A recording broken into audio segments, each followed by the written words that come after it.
I know everyone's excited that we re-signed Jeremiah Searles, but that does not mean our offensive line problems are fixed. Who is available in the 2019 free agent market on that offensive line?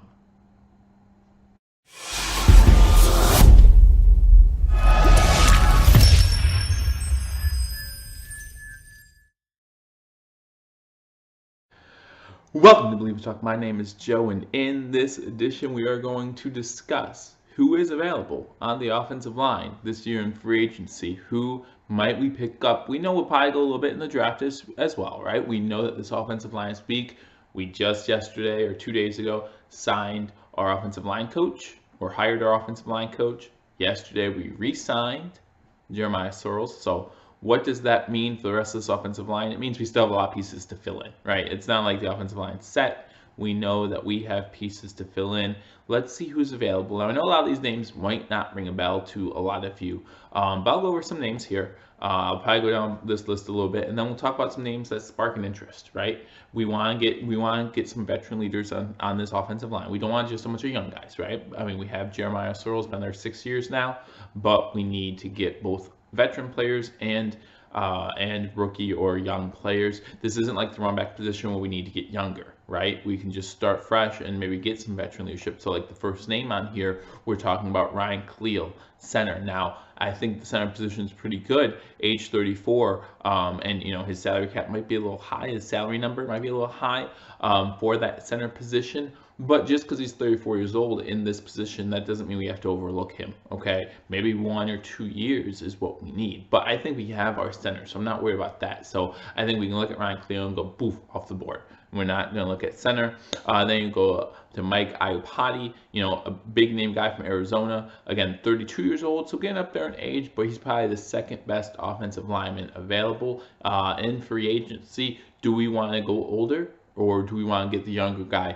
Mike Iupati, a great guard, and we need guard help. We need guard and tackle help. So, is this somewhere we want to look at? Next guard on the list is Adam Levitri from Atlanta. Some of you guys might have heard of him before. Actually, a good guard over in Atlanta, but blocking for Matt Ryan. So, again, a guard we can definitely look at. Jared Valdir is a right tackle. He's listed as available. Not sure if we're looking at right tackle as much as the left tackle position, but I know we do need to fill that tackle position. And if any of these guys are versatile, again, we all know that Coach McDermott loves that versatility from his players.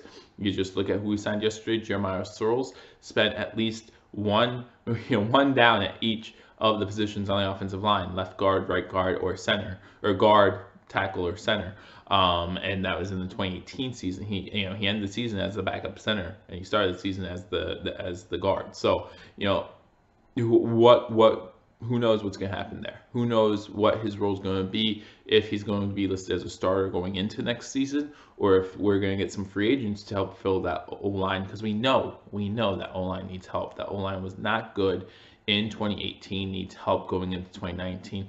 Go down this list, you got Roger Saffold from LA, 31 years old. Again, a lot of these guys are a little bit older, so do we want to look this way with these guys who already are getting up there in age a little bit in terms of football? All still younger than me, so it makes me feel a little bad to call them old, but at the same time, for a football age, that is pretty old. So do we want to look this way? We got Bobby Massey, right tackle from Chicago. Then you got James Carpenter, guard from the New York Jets. I actually always like James Carpenter. We get to see him a bunch because we play the Jets twice. We talked to Jet Central about James Carpenter. I actually think that's someone that the Jets might consider re-signing. But again, with that new coaching staff, you have no idea what their thought process is if Adam Gase is looking to re-sign. You go to Central Henderson from Houston. He's been a journeyman throughout the league, 27 years old. That might be someone we want to look at. He's already been in Buffalo. He already knows Buffalo. So is that someone we're willing to bring back? Or are we okay letting him go and be on his own? There's a reason why we let him go in the first place. Not that great. but maybe in the years he's been away, or in the year he's been away, I think it's only been a year, he's gotten better. So we'll see. Raymond Foster, he is available at the guard position from Pittsburgh. Brett Jones, center from Minnesota. Again, we're not looking at that center position too much, so I wouldn't be surprised if we look past that. Maybe try to get younger. If we look at center, maybe that's someone we want to go in the draft. So Brett Jones, center of Minnesota, talk about him. Ty Nsekhe, left tackle from Washington. Then you talk about Nick Easton, center from Minnesota. Ben Garland, guard, Atlanta. Always liked him a lot. 31 years old. He's been around the league a little bit as well. Matt Paradis, people talk about him from Denver, possibly being a possibility, possibly being a good fit. Ryan Groy, of course, from Buffalo. Will we resign Ryan Groy? That's a great question. I know Sean McDermott loves versatility, right? And we know that we can put Groy in at the guard spot or at the center spot. So how versatile do you want to go on that offensive line? We all know that you can always use an extra offensive lineman when it seems to be talking about the 50, cutting that down to the 53-man roster, and down on Sundays cutting it down to that 49-man roster. It makes it a little difficult. So you want to get guys in there who are versatile. Cameron Fleming, tackle from Dallas.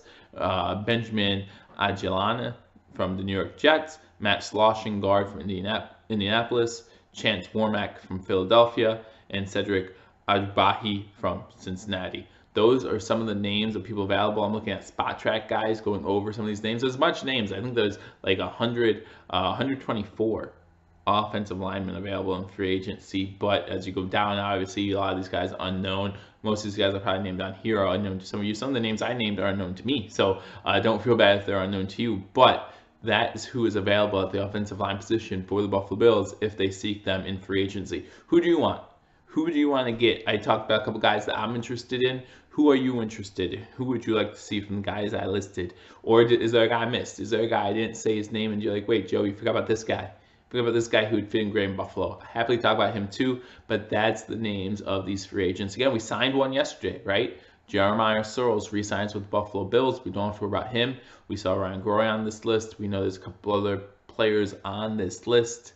What will the Buffalo Bills do at offensive line? Again, new offensive line coach. What does that mean for the players on the offensive line? So we'll see what happens with the Buffalo Bills at the offensive line position, but we went over some free agents, did the running back, did the wide receiver, and now we're doing offensive line.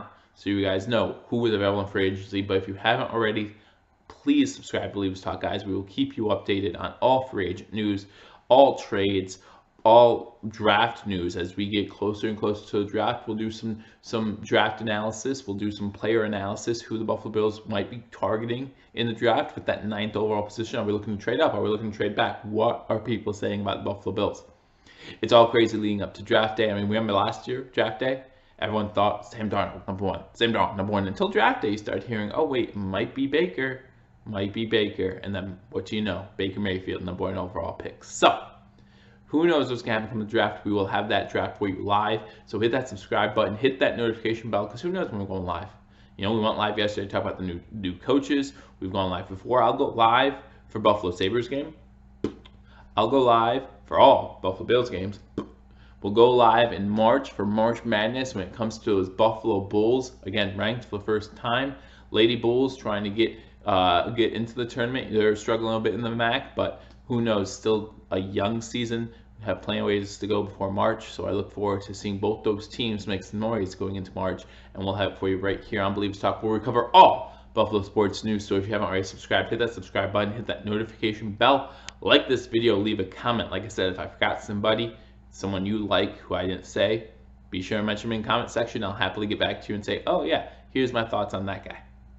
I always enjoy doing that. I enjoy your comments. I enjoy your feedback, all of it. So I appreciate it. Hope you guys continue to watch these videos and enjoy these videos. I'll see you all soon. But until I do, go Bills.